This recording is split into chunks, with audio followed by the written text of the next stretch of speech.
अस्सलाम वालेकुम। तो ऑर्गेनिक केमिस्ट्री टेस्ट हमने लिया था 15 to 20 चैप्टर और अब हम इसके करेंगे यहाँ पर इसका डिस्कशन। तो आते हैं और जल्दी जल्दी एमसीक्यूज़ का डिस्कशन करते हैं। तो एमसीक्यू नंबर 1 जो है the substitution reaction is may be initiated by. तो ये किसी भी तरह हो सकते हैं। न्यूक्लियोफिलिक सब्स्टिट्यूशन को करते हैं, इलेक्ट्रोफिलिक को इलेक्ट्रोफाइल करते हैं, फ्री रेडिकल सब्स्टिट्यूशन को फ्री रेडिकल करते हैं। तो इसमें all of the above correct है। सो एमसीक्यू नंबर 1 का ऑप्शन है डी। एमसीक्यू नंबर 2 है होमोलिटिक फिशन इज़। तो फिशन जो भी थोड़ा जिस तरह का भी हो, हेटेरोलिटिक हो या होमोलिटिक हो, वो एंडोथर्मिक होंगे। और इस तरह के मैंने 30 एग्जांपल्स बनाए हैं। उसका एक वीडियो मैंने शेयर किया था जिसमें नाम सिंडिकेट में जितने सारे एमसीक्यूज़ आते हैं तो वो वहीं से आते हैं। तो 30 एग्जांपल्स मैंने 30 फ्रासेस बताए हैं जिसमें कौन सा एंडोथर्मिक है, कौन सा एक्सोथर्मिक है, कैसे हैं। तो वो वीडियो आप देखें तो उसमें आपको पता चलेगा कि किस तरह के फ्रासेस कौन से होते हैं। तो इस तरह के अक्सर 1-2 एमसीक्यूज़ आपको आते हैं एंडोथर्मिक एक्सोथर्मिक पे, तो आपको याद होना चाहिए। Organic compound are very huge in number, this is due to. तो ये जो है किटनेशन की वजह से होता है, क्योंकि बहुत सारी कार्बन एक दूसरे के साथ चेन बना के बहुत सारी कंपाउंड्स बनाते हैं। इस तरह की फॉर एग्जाम्पल मैग्नीशियम देखिए, तो इस तरह मैग्नीशियम एक लंबा चेन नहीं बनाता। फिर अगर हम नाइट्रोजन देखें तो नाइट्रोजन एक लंबा चेन नहीं बनाता। तो कोई और इस तरह के नहीं बनाता, बल्कि सिर्फ और सिर्फ ये ऑर्गेनिक कंपाउंड में कार्बन बनाते हैं, लंबे लंबे चेन बनाते हैं, जिसको किटनेशन कहते हैं। सो इसका करेक्ट ऑप्शन यही है। द मोस्ट कॉमन फ्यूरिन जो होता है हमारे साथ वो कौन सा होता है? तो ये C60 होता है। का मोस्ट कॉमन फ्यूरिन जो होता है ये C60 होता है, जिसमें कार्बन 60 हो। यहाँ पर एमसीक्यू नंबर 5 है, carbon haves how many oxidation state in organic compound. Organic compound में कार्बन के कितने होते हैं? तो ट्वेब की बुक की लाइन है कि इसमें +4 +2 0 -2 और -4 होता है। तो ये 5 होते हैं। 5 टाइप्स के ऑक्सीडेशन स्टेट आते हैं कार्बन की ऑर्गेनिक कंपाउंड्स में। तो इसका करेक्ट आंसर है आंसर सी है। Which one has high electrophilic character? Carbon. Aldehyde ketone या कार्बोक्सिलिक एसिड में हाई इलेक्ट्रोफिलिक कार्बन रिएक्टेंट होता है। तो यहाँ पर इसका करेक्ट आंसर है अल्डिहाइड है। और इसका ट्रेंड जो होता है aldehyde is more than ketone is more than carboxylic acid. Carboxylic acid का सबसे कम होता है, क्योंकि OH जो होता है वो अच्छा इलेक्ट्रॉन डोनेटिंग ग्रुप है देन CH3। तो यहाँ पर OH होता है कार्बोक्सिलिक एसिड में और CH3 होते हैं। एक CH3 होता है या एक भी नहीं होता अल्डिहाइड के साथ और कीटोन के साथ, दोनों साइड पे CH3 होता है, जो कि इलेक्ट्रॉन डोनेटिंग ग्रुप होते हैं, जो कि इलेक्ट्रोफिलिसिटी को डिक्रीज़ करते हैं। तो सबसे कम जो होते हैं वो अल्डिहाइड के साथ होते हैं, जिस वजह से अल्डिहाइड जो होता है हमारे साथ सबसे ज़्यादा इलेक्ट्रोफिलिक कार्बन रखते हैं। सो इसका एमसीक्यू नंबर 7 है, अल्केन कैन अंडरगो। अल्केन दोनों तरह की रिएक्शन करते हैं, सब्स्टिट्यूशन रिएक्शन भी करते हैं, एलिमिनेशन रिएक्शन भी करते हैं। लेकिन ये एमसीक्यू जो होता है आपको थोड़ा यहाँ पर पीरियडिकल सब्स्टिट्यूशन रिएक्शन तो आपने पढ़ा है, लेकिन एलिमिनेशन रिएक्शन इस तरह कोई आपने नहीं पढ़ा। तो ये थोड़ा एडवांस एमसीक्यू है जिसमें आपने नहीं पढ़ा, लेकिन आप ऐसे ये भी याद कर सकते हैं कि ये दोनों कर सकते हैं। इसमें बोथ ऑप्शन करेक्ट हैं। When angle strain increase, so angle strain जब इंक्रीज होता है, फॉर एग्जांपल अगर आप देखिए साइक्लोब्यूटेन और साइक्लोप्रोपेन का, तो साइक्लोप्रोपेन का ज़्यादा है और साइक्लोब्यूटेन का कम है। तो इस वजह से अगर आप वहाँ पर देखें तो वहाँ पर उसकी रिएक्टिविटी इंक्रीज़ हो जाती है और स्टेबिलिटी डिक्रीज़ की तरफ जाती है। कि एंगल स्ट्रेन जितने ज़्यादा हो उतना रिएक्टिविटी उसका ज़्यादा होगा और इसका स्टेबिलिटी कम होगा। तो इसमें बोथ ऑप्शन करेक्ट है। तो एमसीक्यू नंबर 8 का आंसर है C. Which one is not conjugated alkene. तो इसमें मैंने आपको एक और भी इस तरह के वीडियो बनाए थे कि कंजुगेटेड अल्कीन को आप कैसे फाइंड करेंगे, कम्युलेटेड अल्कीन क्या होता है, आइसोलेटेड अल्कीन क्या होता है और कंजुगेटेड अल्कीन को आप कैसे फाइंड करेंगे। तो उस वीडियो को आप अगर देखते हैं तो अच्छा होता है, नहीं देखते तो मैं इधर आपको बताऊंगा कि जिस अल्कीन में आपके साथ सारे कार्बन sp3 हाइब्रिडाइज हो, sp2 हाइब्रिडाइज हो, सॉरी, जिस अल्कीन में आपके साथ सारे कार्बन sp2 हाइब्रिडाइज हो, तो ये सिंपल सा ट्रिक है। तो वो अल्कीन आपके साथ कंजुगेटेड होगा। बाकी उसमें अगर कोई एक कार्बन भी आपको मिले जो sp3 हाइब्रिडाइज हो तो वो नहीं होगा। तो यहाँ पर अगर आप ऑप्शन बी में देखें तो इसमें CH3 है, लास्ट वाला कार्बन दोनों साइड पे CH3 है, जिसके दोनों कार्बन sp3 हाइब्रिडाइज है। तो इस वजह से यहाँ पर हमारे साथ ये ऑप्शन बी इसमें करेक्ट है, जो कि कंजुगेटेड अल्कीन नहीं है। कंजुगेटेड अल्कीन जो होता है मोर स्टेबल होता है और लेस रिएक्टिव होता है। तो इसका करेक्ट ऑप्शन है बी है, क्योंकि इसका अल्टरनेटिव बांड्स होते हैं सिंगल और डबल। और इस तरह बेंजीन में जिस तरह के बेंजीन में अल्टरनेटिव सिंगल डबल बांड होते हैं, जिसकी वजह से वो स्टेबिलिटी पकड़ती हैं और स्टेबिलिटी की वजह से वो अल्कीन से कम रिएक्टिव होता है। तो यहाँ पर ये कंजुगेटेड अल्कीन जो होते हैं ये भी बाकी अल्कीन से कम रिएक्टिव होते हैं और लेस रिएक्टिव होते हैं और मोर स्टेबल होते हैं। तो ozonide of alkyne and alkyne can be differentiated by carbon carbon single bond. तो यहाँ पर कार्बन कार्बन सिंगल बॉन्ड अगर आप देखें तो दोनों के ओजोनाइड देखें तो यहाँ पर कार्बन कार्बन के साथ एक सिंगल बॉन्ड बनता है अल्काइन में, जबकि अल्कीन में कोई बॉन्ड इस तरह नहीं बनता। तो यहाँ पर इसका ऑप्शन सी करेक्ट है। और बाकी दूसरा जो है the isomer which are in dynamic equilibrium with each other. तो डायनामिक इक्विलिब्रियम जो एक दूसरे के साथ रखती हैं तो वो होते हैं टॉटोमेरिज्म, जो कि इसमें नहीं है, तो इसमें नॉन ऑप्शन करेक्ट होगा। Which of the following exhibit different physical and chemical properties.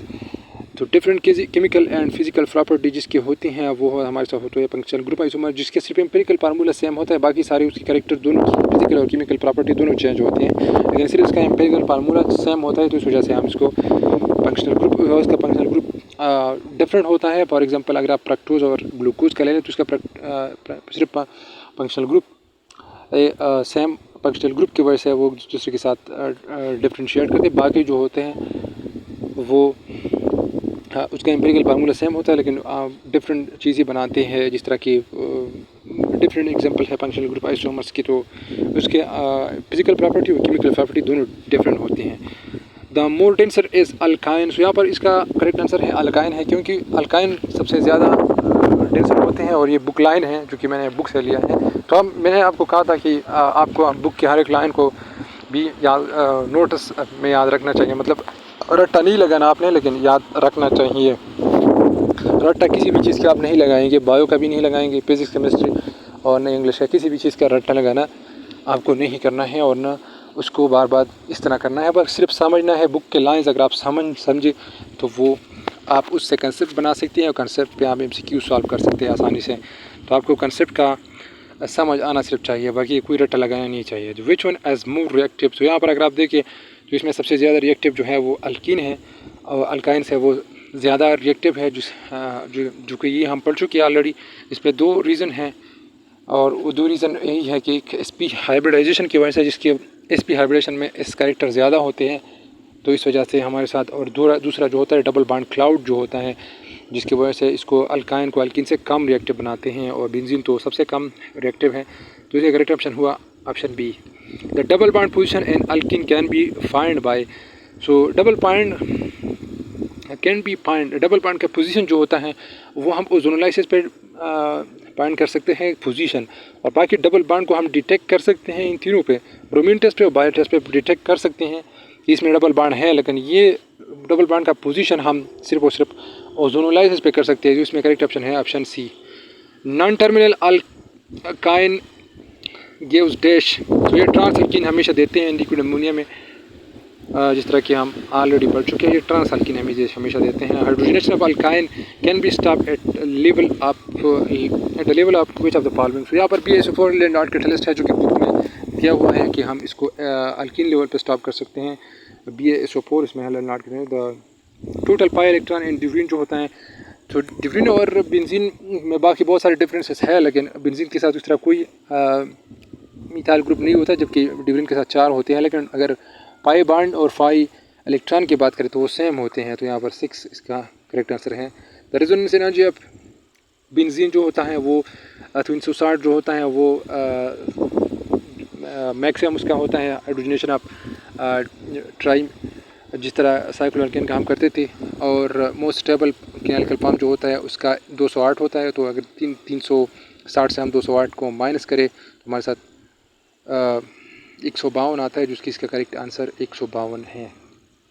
The electron donating groups है, जिस पे मैंने एक वीडियो बनाया है, 10 मिनट का वीडियो है, आप वो देख सकते हैं।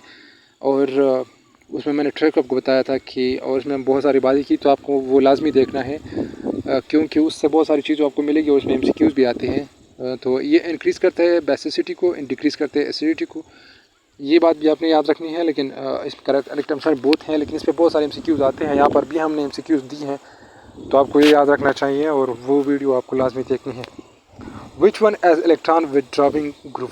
तो इलेक्ट्रॉन विदड्रॉइंग ग्रुप वो इसका मैंने उसी सेम वीडियो में इसका भी मैंने वो फार्मूला बताया है कि आप कैसे फाइंड करेंगे कि इसमें इलेक्ट्रॉन डोनेटिंग ग्रुप कौन सा है। तो अगर सेंट्रल एटम मेन एटम जो होता है उसका इलेक्ट्रोनेगेटिविटी दूसरे एटम से कम है, तो वो इलेक्ट्रॉन विदड्रॉइंग ग्रुप होगा। यहाँ पर अगर आप देखिए तो पहला नंबर पे जो अल्किल हमेशा साथ हैं स्पीशी है वो उसका कम है, कार्बन का नाइट्रोजन से कम है। बाकी तीनों में अगर देखें तो ऑक्सीजन का हाइड्रोजन से ज़्यादा है, नाइट्रोजन का हाइड्रोजन से ज़्यादा है, नाइट्रोजन का कार्बन से ज़्यादा है। तो पहले वाले में अगर आप देखें तो इसका कम है इलेक्ट्रोनेगेटिविटी कार्बन का नाइट्रोजन से, तो इस वजह से यहाँ पर हमें करेक्ट आंसर हुआ हमारे साथ option A. Which one is least reactive to world alcohol to palm RX। तो यहाँ पर अगर आप देखें तो डाउन टू ग्रुप डिक्रीज़ की तरफ जाती हैं, लेकिन अगर हम देखें तो यहाँ पर क्लोरीन जो होता है उसका इलेक्ट्रोनेगेटिविटी की वजह से और साइज़ की वजह से ये जो कि यहाँ पर एक एक्सेप्शन है, जिस तरह कि मैंने आपको बताया था इसके ट्रेंड में। तो क्लोरीन हाइड्रोक्लोरिक वाला इसमें करेक्ट आंसर है, तो ऑप्शन बी इसमें करेक्ट है। The rate of E2 reaction can be increase by increasing the concentration. तो यहाँ पर E2 रिएक्शन को हम ये सेकंड ऑर्डर रिएक्शन है, और सेकंड ऑर्डर में और सब यहाँ पर सेकंड ऑर्डर में बेस और सबस्ट्रेट दोनों जो होते हैं वो इन्वॉल्व होते हैं, और दोनों की इंक्रीज़ करने से इंक्रीज़ हो जाती हैं। सो यहाँ पर E1 रिएक्शन हो या SN1 रिएक्शन हो तो इसका हम सिर्फ और सिर्फ सबस्ट्रेट का बोल सकते थे, लेकिन यहाँ पर अगर है तो दोनों हैं, तो इस वजह से यहाँ पर ये यहाँ पर सेकंड ऑर्डर रिएक्शन है, तो इस वजह से हमारे साथ इसका करेक्ट ऑप्शन है option C both. Which one is not the characteristic reaction of Grignard reagent. तो ग्रिग्नार्ड रीजन का इसका यहाँ पर न्यूक्लियोफिलिक सब्स्टिट्यूशन भी है, न्यूक्लियोफिलिक एडिशन भी है, लेकिन इलेक्ट्रोफिलिक एडिशन नहीं है, क्योंकि मैंने आपको कहा था कि न्यूक्लियोफिलिक एडिशन रिएक्शन वहाँ पर होंगी जहाँ पर मेन एटम हमारे साथ, इलेक्ट्रोफिलिक सब्स्टिट्यूशन वहाँ पर होंगी जब पर मेन एटम हमारे साथ मेन एटम सेंट्रल एटम जो होगा वो न्यूक्लियोफिलिक इन कैरेक्टर होगा। तो न्यूक्लियोफिलिक हमारे साथ उसमें नहीं है। RMGX अगर आप देखें तो वो इलेक्ट्रोफिलिक है, तो यहाँ पर हमारे साथ न्यूक्लियोफिलिक वाले रिएक्शन इसमें होंगे, एडिशन हो या सब्स्टिट्यूशन हो, लेकिन इलेक्ट्रोफिलिक वाले रिएक्शन इसमें नहीं होंगे। विच वन इज़ मोर बेसिक। तो यहाँ पर अगर आप देखिए मोर बेसिसिटी आपको मैंने बोला था ऊपर, मैंने बोला आपको कि बेसिसिटी इलेक्ट्रॉन डोनेटिंग ग्रुप से इंक्रीज़ की तरफ जाती हैं, लेकिन अगर आप देखें तो टर्शरी वाले अगर आप देखिए अमाइन, तो इसमें अगर आप देखें तो यहाँ पर तीन अल्काइल ग्रुप अटैच है। अल्काइन ग्रुप जो मिथाइल ग्रुप है, अल्काइल ग्रुप है 3 अटैच है, लेकिन यहाँ पर अगर आप देखें तो मिथाइल ग्रुप यहाँ पर 3 अटैच है और 3 बल्कि से स्ट्रक्चर बनाते हैं, क्राउडेड बनाते हैं, जिस वजह से यहाँ पर ये प्रोटॉन यहाँ पर इसका आना जाना फिर किसी और चीज़ के लिए मुश्किल होता है। तो इस वजह से यहाँ पर इसका करेक्ट आंसर जो है वो सेकेंडरी है, और इसका ट्रेंड चेंज होता है due to the bulky structure of alkyl group. With Lucas reagent which one react fast. तो यहाँ पर मैंने आपको बोला था कि टर्शरी अल्कोहल जो होते हैं सबसे ज़्यादा रिएक्ट करेंगे, फिर सेकेंडरी, और फिर सबसे कम या नहीं करते या नॉर्मल कंडीशन पे नहीं करते प्राइमरी। तो सबसे ज़्यादा होगा tertiary. Dehydration is easy when we use tertiary alcohol. जब हम यूज़ करते हैं तो ये डिहाइड्रेशन इसकी आसानी से होती है, जिस तरह के ये सारे फार्मूले उस लेक्चर में मैंने आपको बताए थे कि ये ट्रेंड्स आपने कैसे याद कर रखने हैं। तो आपने याद रखे हो कि डिहाइड्रेशन आप अल्कोहल एट 150 फेवर्स, तो ये मैंने आपको बताया था कि 140 तक अगर हम टेम्परेचर रख के डिहाइड्रेशन की, तो ये हम ईथर देंगे। अगर 140 से हमारे साथ इंक्रीज़ की तरफ जाता है तो फिर हमारे साथ अल्कीन बनेंगे, तो इसमें अल्कीन है। और फॉर्मल्डिहाइड जो होता है वो गैस है, ये फिजिकल प्रॉपर्टी से MCQ लिया है, जो गैस है। इस तरह के MCQs भी कभी कभी आते हैं, तो इस वजह से हमने यहाँ से भी MCQ लिया। द मोर रिएक्टिव एज, तो मोर रिएक्टिव यहाँ पर कौन सा होता है, ये MCQ हमने ऊपर भी बताया। इस तरह के इलेक्ट्रोफिलिक कार्बन इससे आया था, लेकिन इलेक्ट्रोफिलिसिटी जहाँ पर इंक्रीज़ होगी, ज़्यादा होगी, तो उसके कार्बन तो उसकी रिएक्टिविटी भी ज़्यादा होगी। तो यहाँ पर इसका करेक्ट आंसर है aldehyde. Compound X is treated with tolerant reagent but the reaction is not proceeded, then the X will be। सो यहाँ पर अगर हम देखें तो ये बाकी तीन ऊपर यहाँ पर देखें तो ऑप्शन ए और सी में अगर आप देखें तो यहाँ पर दोनों अल्डिहाइड है, और ऑप्शन बी में देखें तो केटून है। तो केटून यहाँ पर मैंने आपको बोला था केटून या बेनेडिक्ट रीजन हुआ, टोलेंट रीजन हुआ या पेलिंग रीजन हुआ, इन तीनों के थ्रू हम ऑक्सीडाइज कर सकते हैं अल्डिहाइड को, लेकिन केटून को नहीं कर सकते। तो इस तरह के MCQs इस पे आते हैं, जो कि इसका करेक्ट आंसर हुआ हमारे साथ option B. Which one have high pKa value. So pKa value chlorination के साथ इंक्रीज़ होती है, डिक्रीज़ होती है। pKa वैल्यू डिक्रीज़ होती है। pKa वैल्यू डिक्रीज़ होने के साथ साथ pKa वैल्यू जब डिक्रीज़ की तरफ जाती है तो एसिडिटी इंक्रीज़ की तरफ जाती है। तो मैंने आपको बोला था pH आप याद करेंगे, pH और इसके साथ साथ हाइड्रोजन आयन और pH और pKa, ये तीन वैल्यू आप याद रखेंगे कि इस वजह से फिर आपको पता हो कि के ए के ज़्यादा होने से क्या होता है, के ए जितनी ज़्यादा होगी क्या होगा, पी के ए वैल्यू जितनी ज़्यादा होगी क्या होगा, और पी एच वैल्यू ज़्यादा होगी। तो इसका मैंने एक टेबल बनाया था, वो आपके साथ शेयर किया था, तो आपने वो वीडियो भी देखनी है। एक इस तरह के MCQs के लिए आपने एक ट्रिक्स याद करने होते हैं। 3-4 मिनट की वीडियो होती है, लेकिन उसमें पूरा चीज़ होता है। मतलब पी के ए वहाँ पर है, POH है, पी के ए है, PH है, के ए है। तो ये सारी चीज़ें आप समझेंगे तो फिर आपको आएगा कि इस चीज़ के ज़्यादा होने से एसिडिटी इंक्रीज़ होती है, इसके कम होने से एसिडिटी डिक्रीज़ होती है। तो यहाँ पर आपको पता हो तो पी के ए वैल्यू हाईएस्ट किसकी होगी, जिसकी एसिडिटी सबसे कम होगी। तो सबसे कम किसकी है यहाँ पर, जिसके साथ कोई क्लोरीन अटैच नहीं है। तो इसमें ऑप्शन हुआ option D, the least reactive S. तो यहाँ पर लीस्ट रिएक्टिव जो होता है वो कार्बोक्सिलिक एसिड और ईस्टर दोनों जो है वो सेम रिएक्टिव है ऑलमोस्ट। और ये जो एक डिराइवेटिव है ईस्टर और कार्बोक्सिलिक एसिड का, दूसरा कार्बोक्सिलिक एसिड है। तो बाकी सारे जो होते हैं एनहाइड्राइड एसिड, हैलाइड और ये बाकी जो थी अमाइड, उसका हमने ट्रेंड बनाया था। लेकिन यहाँ पर अगर आप देखिए तो इन दोनों इस ट्रेंड में हमने कहा था कि इन दोनों इक्वल है, ऑलमोस्ट इसके रिएक्टिविटी इक्वल है। तो यहाँ पर इसकी करेक्ट ऑप्शन हुआ option D, both A and B. The ratio of total number of sigma bond in benzene to divine. तो यहाँ पर बेंजीन में सिंगल सिग्मा बॉन्ड जो होते हैं वो 12 होते हैं, और अगर आप देखिए डिविन में तो यहाँ पर 24 होते हैं। तो इसका करेक्ट ऑप्शन हुआ 1:2। विच of the following will react slowly with benzene. Benzene slowly react करेगा कहाँ पर, जो जिसका साइज़ सबसे बड़ा हो और चार्ज सबसे कम हो, जो आयोडीन है। तो आयोडीन के साथ सबसे कम रिएक्शन करेगा, स्लोली रिएक्ट करेगा। Which one is not electrophile. तो यहाँ पर हमारे साथ कौन सा इलेक्ट्रोफाइल नहीं है, तो जिसके साथ इलेक्ट्रॉन इसमें पॉजिटिव चार्ज हो। हमने बोला था कि दो चीज़ें हैं इलेक्ट्रोफिसिटी, इलेक्ट्रोफाइल के लिए दो चीज़ें हैं, या तो इस पर पॉजिटिव चार्ज होगा या वहाँ उसके साथ कोई लोन पेयर नहीं होगा। तो कोई लोन पेयर नहीं होगा उसके साथ, और वो मुकम्मल तौर पर खाली होगा उसका वैलेंस शेल। तो यहाँ पर इस तरह आप देखिए तो SO3 में अगर आप देखिए तो ये भी पूरी तरह वैकेंट हो चुका है। BF3 में अगर आप देखें तो ये भी पूरी तरह वैकेंट है। और ऑप्शन डी में अगर आप देखिए AlCl3, तो यहाँ पर 3 इलेक्ट्रॉन होते हैं एल्यूमिनियम के साथ, तीनों के तीनों शेयर हुए हैं, दी हैं। तो इस वजह से अगर आप PH3 में देखें तो यहाँ पर फास्फोरस के वैलेंस शेल में 5 इलेक्ट्रॉन है, जो कि 3 यहाँ पर बॉन्डेड हैं और 2 वैलेंस है, 2 लोन पेयर है। तो यहाँ पर इसमें करेक्ट ऑप्शन हुआ PH3 न्यूक्लियोफाइल है या इलेक्ट्रोफाइल नहीं है। Which one is not a nucleophile. तो न्यूक्लियोफाइल को आप किस तरह पहचानेंगे, यहाँ पर इसमें नेगेटिव चार्ज होगा या इसमें कोई लोन पेयर होगा। तो ये 2 बातें हमने बताई थी, और उस 2 बातें हर एक चीज़ का मैंने आपको बताया था। जिस तरह कल मैंने आपको प्रोजेक्टाइल का बताया था कि प्रोजेक्टाइल में 3 इंपॉर्टेंट बात है। इसमें एक होगा कि इनिशियल वेलोसिटी में होगा, दूसरा उसमें उसके साथ साथ उसमें वो 2 डायमेंशनल होगा, 1 डायमेंशनल भी हो सकता है, लेकिन FAC इंडिकेट और नम्स के लेवल पे 2 डायमेंशनल होना लाजमी है। और तीसरी बात जो है वो सिर्फ ग्रेविटेशनल फोर्स उस पर एक्ट करेगा, कोई और फोर्स इस पर आया, विंग्स फोर्स आया या इंजन फोर्स आया, जो भी फोर्स आया तो वो फिर नहीं हो सकता। तो इस तरह 3 बातें थी। तो यहाँ पर भी 2 बातें हैं, एक नेगेटिव चार्ज होगा, नहीं तो फिर लोन पेयर होगा, तो न्यूक्लियोफाइल होगा। तो 2 बातें अगर आपको याद हो तो फिर आप हर एक चीज़ फाइंड कर सकते हैं, इसकी हर तरह की न्यूक्लियोफाइल आप फाइंड कर सकते हैं। तो इसमें इस तरह की MCQ भी बहुत सारे स्टूडेंट गलत करते हैं कि इसमें आप कैसे फाइंड करेंगे कि ये न्यूक्लियोफाइल है या नहीं है। तो न्यूक्लियोफाइल इसमें कौन सा है, अब आप फाइंड करें NH3 अगर आप देखें नाइट्रोजन के साथ लोन पेयर है, H2O अगर आप देखें तो ऑक्सीजन के साथ लोन पेयर है, और ऑप्शन डी भी है H2O जो कि लोन पेयर है ऑक्सीजन के साथ। अगर आप BeF2 देखें तो इसमें बेरिलियम है, जो कि दोनों इलेक्ट्रॉन दे चुके हैं। तो यहाँ पर इसके साथ कोई नहीं है, तो यहाँ पर ये इलेक्ट्रोफाइल है, न्यूक्लियोफाइल नहीं है। तो इसका करेक्ट आंसर हुआ ऑप्शन बी।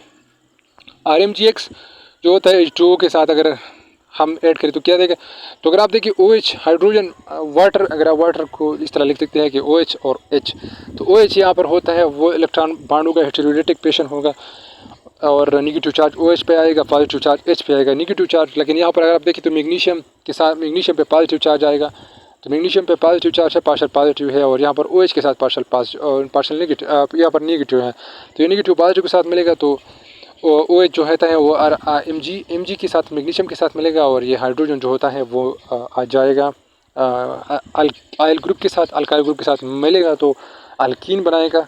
इस तरह के हम अल्केन से हम एक हाइड्रोजन सब्ट्रैक्ट करते हैं, तो अल्काइल ग्रुप हमारे साथ बनता है। वही अगर हम दोबारा मिलाए तो फिर से अल्केन बनता है, तो हमारे साथ अल्केन बनेगा। ऑप्शन ए इसमें करेक्ट ऑप्शन है। विच ये बना हमने